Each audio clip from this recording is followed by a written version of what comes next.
Venus Fridays. So let's talk about what is going on with Venus, our divine feminine planet, this week, so we can more consciously tune into the divine feminine energy available to us this week. So the first thing today is the Cancer new moon, right? So the moon is often associated with the feminine. So that's another planet that you could tune into that energy as well. Also, the fact that it's in Cancer is that archetypal energy of the healthy mother that's nurturing, wants to help something grow, is providing nourishment for, wants to help its little seed grow into maturity, right? So sometimes that is children, but not necessarily. It can be any kind of a project, right?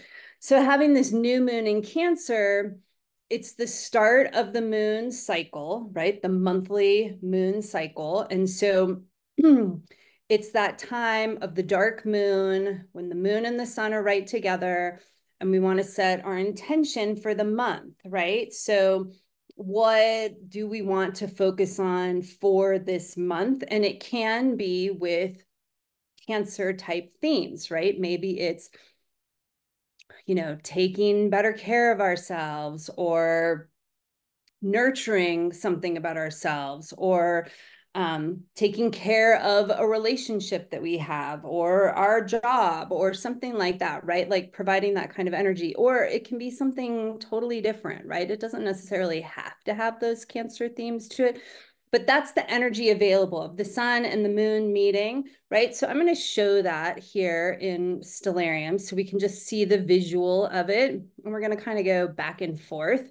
So here is, let me just make this bigger so I can see, here is the moment, right? Today, July 5th, of the sun and the moon coming together. So I'm going to zoom into that. I'm going to kind of move this over here a little bit, zoom in a little bit more and see how they are aligned, right? So the sun is not set. Here's facing west. The sun is moving towards setting.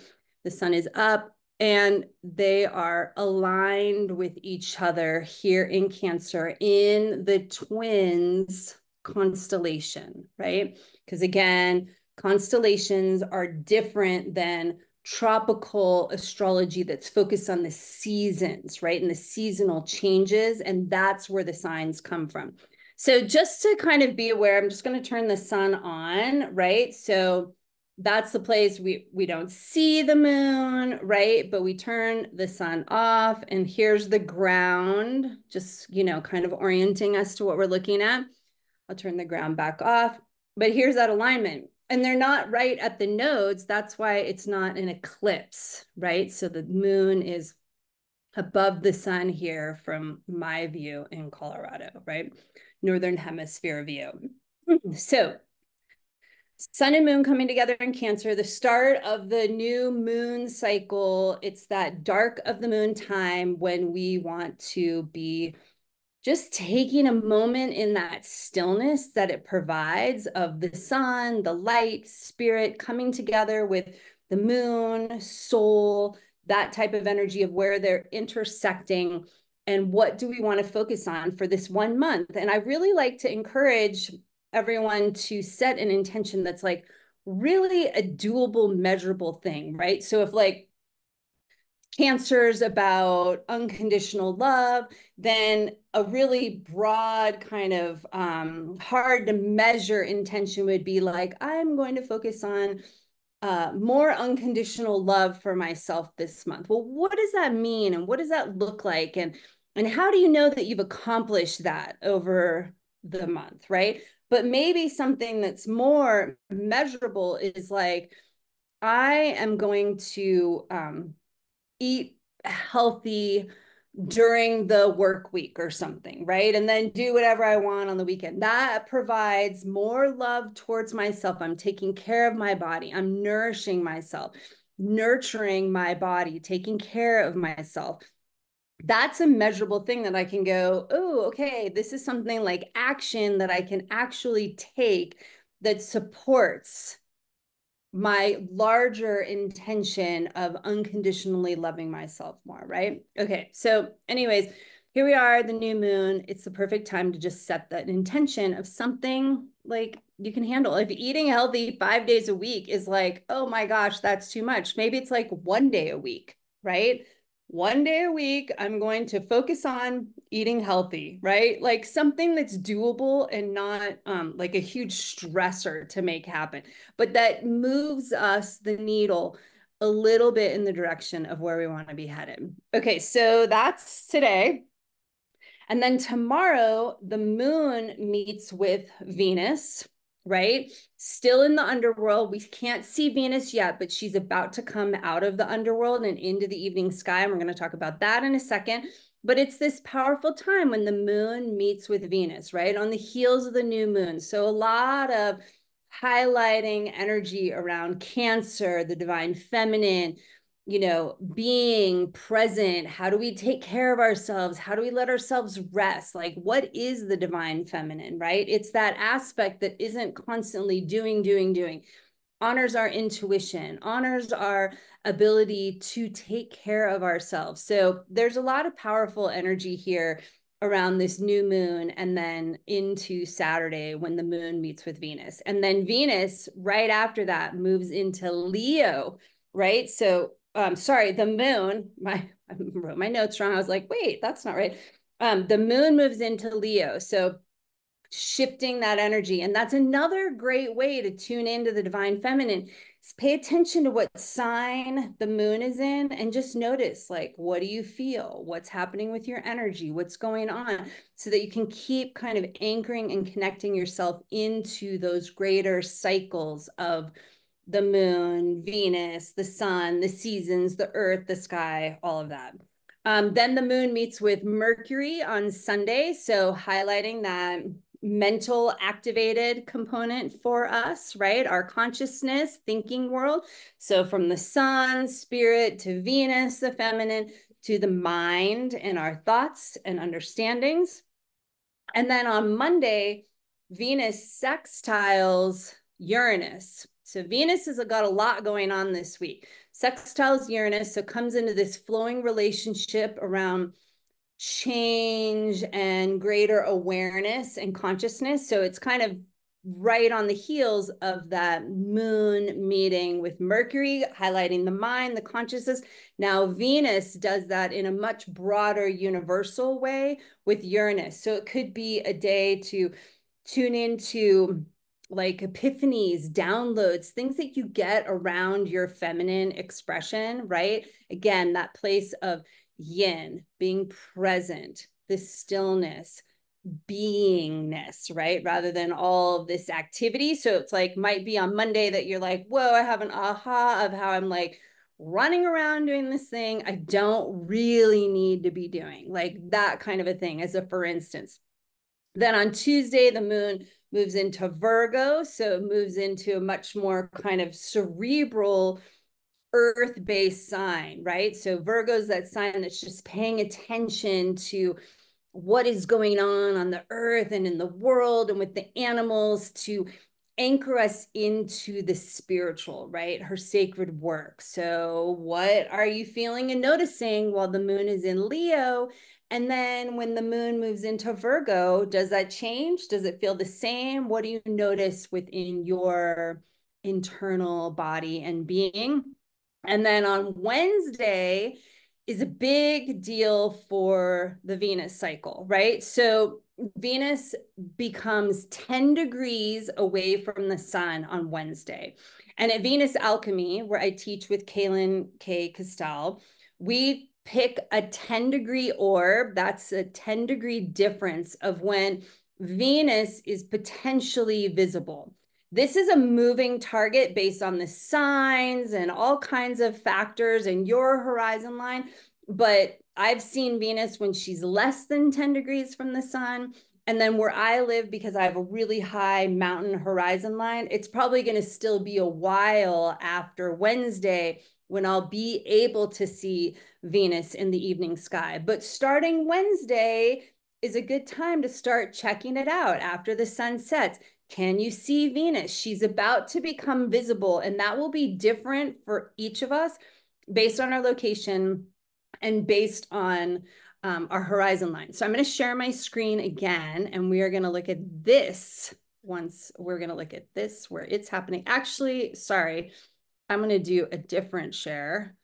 Let's go to, I wanted to look at the chart first just to kind of show you this. So here is my Astro Gold software, and I just have Venus, the sun, and then the DS is the descendant. So this is the horizon line, right? I use a whole sign house system.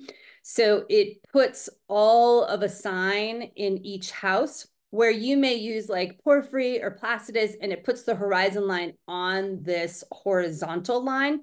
So either way, you can imagine this descendant line. That is the horizon line. So here we have the sun has set at 19 degrees and Venus is at 29 degrees, right? So Venus is still up above the horizon in the sky. They're 10 degrees away from each other. And this is the kind of general rule we use at Venus Alchemy of when Venus rises into the evening sky here, right? Again, you may see Venus on Wednesday if you have a really flat horizon line. We'll see. She's in Cancer, so we'll just see how that all goes. But for me, I will be I could probably safely say I'm not going to see her for a while still.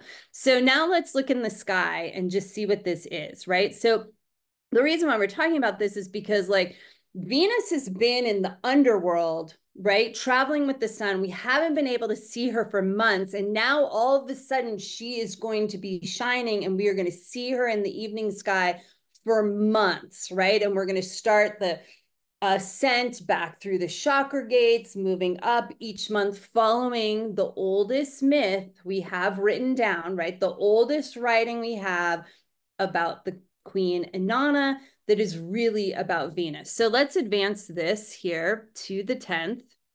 And let's move, oops, sorry, the 10th. And then let's move it to where we were just looking at the chart so we can see it. I'm going to put this up. I'm going to zoom it over so we can see. So again, here is the horizon line, right? The descendant, the DS is right here that we saw in the chart. I'm going to turn that back off. So the sun is set and Venus is still up, right? I have the sun turned down so we can see. So let's turn the sun on and see, right? So here the sun is set. Again, I'll put the ground back on. And so maybe some of you will be able to see Venus in that afterglow of the sunset if you have a really low horizon line. Now me here, I have mountains, right? All along this horizon line. So I'm not going to see Venus yet. She needs to get further from the sun to be above that horizon line and enough distance from the sun setting that I'll be able to see and visualize. But I just wanted to show that here because this is important because this is the start of the evening star phase of the Venus cycle, right? So the divine feminine is coming out of the underworld. She's undergone the transformation. We've been in the thick of things, you know, doing that sort of cocoon kind of place. And then all of a sudden now she's going to rise into the evening sky, a very earth-based kind of energy, and start this ascent back out of the underworld, reclaiming her power at her root chakra, sacral chakra, solar plexus, heart, right? Each month when the moon meets with Venus, it signifies moving through this next gate, and we get to focus on reclaiming our power. Went through the morning star time. We released distortions, disturbances to our chakras, went through the alchemical shamanic death and rebirth of the underworld phase.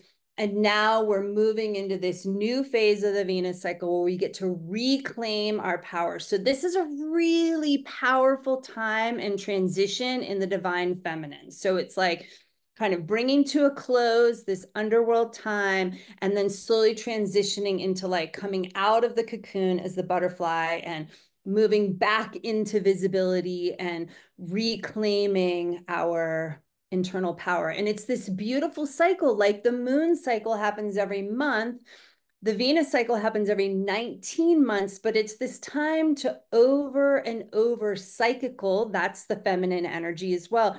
Move through the cycle of clearing, cleansing, and empowerment. Cleansing and empowerment, right? Keep moving that ourselves forward towards the place that we really, where we're the more and more in alignment with our soul path, our soul energy, who we're here to be, where we feel more and more content within our lives, right? Okay, so that's what's happening with Venus, our divine feminine energy. It's a big week, so just be gentle with yourself. Let yourself just feel what you feel. Let whatever comes up, and know that we're moving towards this empowerment time. And then finally on Thursday, Venus then moves into Leo. So you may see Venus rise in Cancer if you're really, really lucky, or most of us are going to see Venus rise into the evening star, into the evening sky time in Leo, which is what we're in, a big 19-month Leo cycle. So it's all characterized around deep self-love, deep self-care, connecting to our creativity, connecting to the knowing that we are our divine nature, connecting to our intuition, trusting that, right? Letting that energy keep coming forward as we stumble and figure our way through this patriarchal time that's shifting back into that empowerment with the divine feminine. So thanks for being here with me, and I appreciate it. And yeah, I'll see you next week. Bye.